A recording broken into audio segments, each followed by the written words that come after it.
আলাইকুম। ম্যামের কাছে জানতে চাইবো ইফতার এবং সেহরি টিপস। আসসালামু আলাইকুম।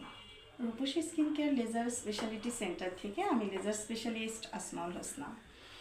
রমজান মাসে ইফতারের পর বুক জ্বালা, টক ঢেকুর বা গ্যাস্ট্রিক বাড়ে খুবই কমন একটি সমস্যা। সেহরি কখনো বাদ দেবেন না, অন্তত ওটস, কলা, ডিম ও দই রাখুন খাবার পাতে।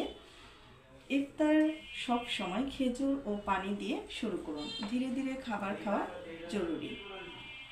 ভাজা পোড়া কম খান, অল্প তেলে রান্না বা সম্ভব হলে সেদ্ধ খাবার বেছে নিন। ইফতার থেকে সেহরি পর্যন্ত পর্যাপ্ত পানি পান করুন। খাবারের পর সঙ্গে সঙ্গে শুয়ে পড়বেন না, অন্যত্র 1 ঘন্টা স্বাভাবিক অন্য কাজ অথবা ইবাদত করুন। সঠিক খাদ্যাভ্যাসই হতে পারে রোজায় গ্যাস্ট্রিক থেকে মুক্তির সবচেয়ে বড় উপায়।